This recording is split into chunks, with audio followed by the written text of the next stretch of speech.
Ok, nuestra bienvenida de nuevo a este tercer y último video sobre la serie de las clasificaciones de la traducción. En este último video rápidamente veremos quién traduce y qué se traduce. Siempre que traducimos algo es importante saber tres cosas: quién lo va a traducir, qué tipo de texto es y también cómo se va a traducir.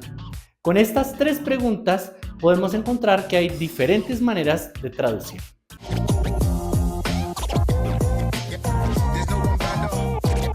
¿Quién traduce? Pues bien, pensemos en diferentes personas que pueden traducir. La primera podría ser una persona bilingüe o que habla más de 2 idiomas. El segundo podría ser un traductor profesional. Y el tercero podría ser un maestro enseñando un idioma.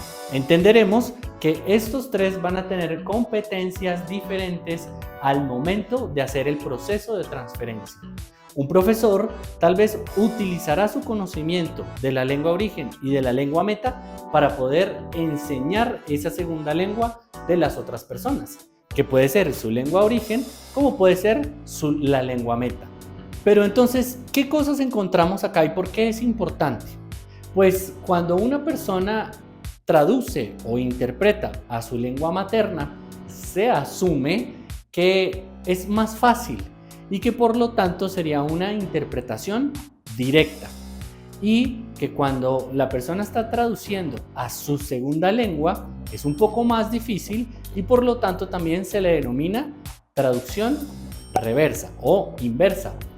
Pero otra pregunta acá para la lengua de señas.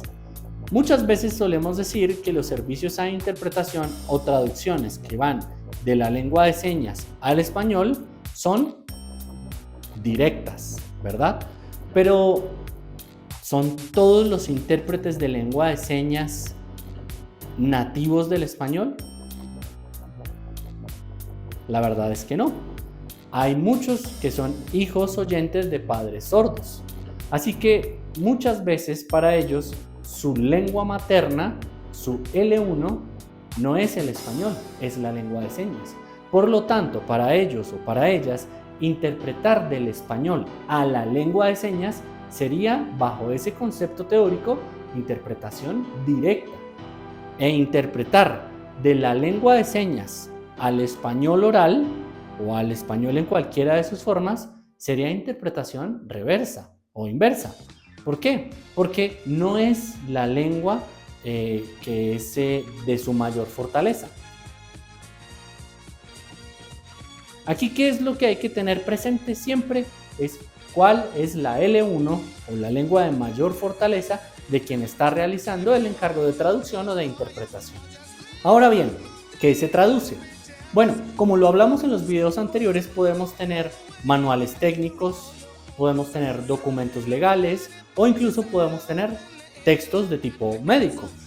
Por ejemplo, cuando hablamos de textos especializados, podemos decir conferencias médicas, citas en el médico especialista.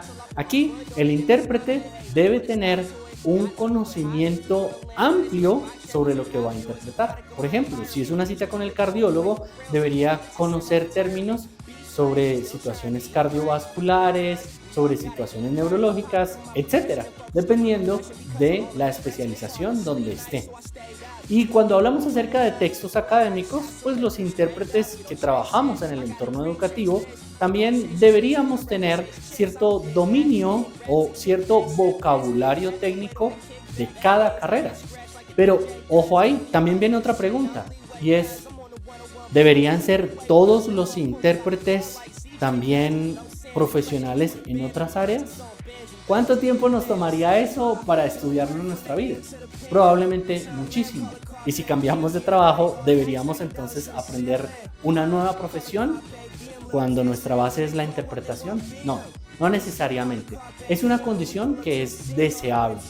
Pero lo que sí se requiere es que él o la intérprete pueda tener esa habilidad de poder conocer sobre un nuevo tema, de poder investigar sobre ese nuevo tema, leer, buscar léxico, conceptos, comprenderlos y tal vez empezar a buscar esas señas específicas.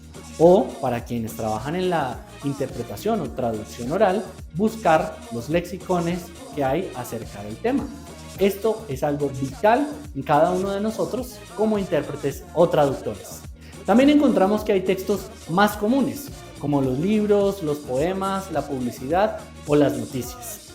Los textos literarios, por ejemplo, pueden ser como la poesía, donde no solamente se requiere transmitir lo que hay allí escrito, sino tal vez un ritmo, tal vez cierto estilo prosódico que lleve esa intención que tenía el autor al momento de escribir esa obra literaria en la lengua origen. Ahora, por último, ¿cómo se traduce? Bueno, hay diferentes formas de hacerlo. La primera y quizás la más extendida, por escrito. Hay una traducción que puede ser normal, en papel, o puede ser a computadora. Hay otra que son las traducciones a la vista, que muchos de nosotros las conocemos, que es leer un documento o escucharlo y traducirlo o interpretarlo en ese mismo momento. Y nosotros conocemos muy bien que también existen las TAPs a la vista, las traducciones a la vista preparadas, que son totalmente diferentes, y una tercera que ya sería una traducción per se. Pero es importante entonces que entendamos cómo es que existen esas clasificaciones y cómo funciona cada uno. Por ejemplo, un intérprete que traduce a la vista subtítulos de una película extranjera a la lengua de señas. Estás viendo lo que aparece ahí, no escuchándolo, y lo estás interpretando a la lengua de señas o lo estás traduciendo a la vista. O también, durante una clase, el profesor o la profesora está utilizando una serie de diapositivas y esas diapositivas también tienen un texto. Y él o ella también dice, como verán acá o como dice acá, y tendremos que estar mirando siempre al referente visual que hay allí, y también estaríamos haciendo, además de una interpretación clásica, estaríamos haciendo cierta traducción a la vista porque estamos utilizando el material que allí está. O en un trámite administrativo, en lo que quizás muchos de nosotros también nos hemos visto cuando vamos a una notaría o cuando vamos a otro lugar donde se requieren llenar muchos documentos.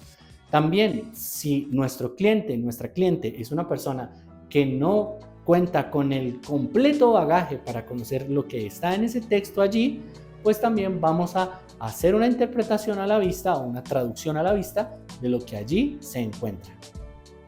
Otra de ellas también es cuando nos encontramos en exámenes escritos con los estudiantes en el aula.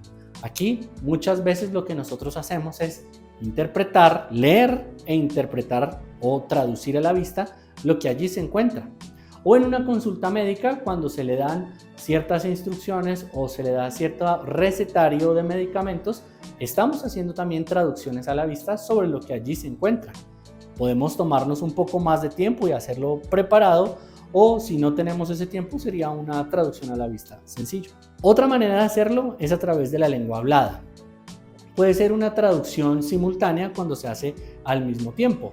El intérprete, cuando está en un noticiero en televisión, tiene que ir interpretando al mismo tiempo lo que los presentadores y los entrevistados están comentando. También puede ser una traducción consecutiva, después de que cada uno de ellos ha dado su mensaje. Y por último, también puede ser una interpretación de enlace. Este es un término que quizás no se utiliza tanto como interpretación consecutiva, simultánea, traducción a la vista. Una interpretación de enlace es aquella que se da en conversaciones. Pensemos en que hay dos personas interactuando. Una de ellas habla, da por completo su mensaje, nosotros nos tomamos el tiempo y lo rendimos en la otra lengua.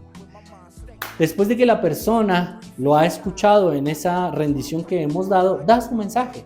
Nosotros a su vez lo escuchamos, lo llevamos a la lengua meta, que va a ser la lengua origen inicial, y lo llevamos allí. Esa es una especie de interpretación consecutiva, pero también se conoce como de enlace, porque estas dos personas están hablando. Y una tercera también es la traducción o interpretación audiovisual, que incluye el doblaje, los subtítulos y las voces superpuestas. ¿Cuáles son las voces superpuestas? Cuando encontramos materiales de tipo educativo, puede que existan de pronto tutoriales que van indicando ciertas cosas y se pide hacer el insert del intérprete, el recuadro con el intérprete. Allí también sería una voz superpuesta. aunque son dos canales totalmente diferentes, uno auditivo oral y uno visogestual.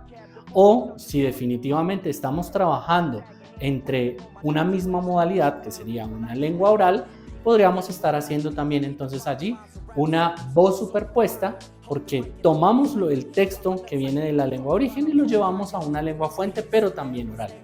¿Qué encontramos nosotros con esta serie de videos?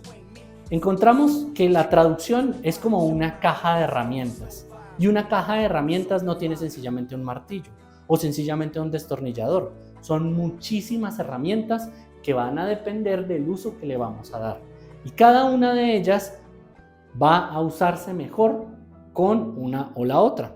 Probablemente hemos visto alguna vez que alguien ha utilizado un destornillador de pala para poder desatornillar un tornillo en estrella.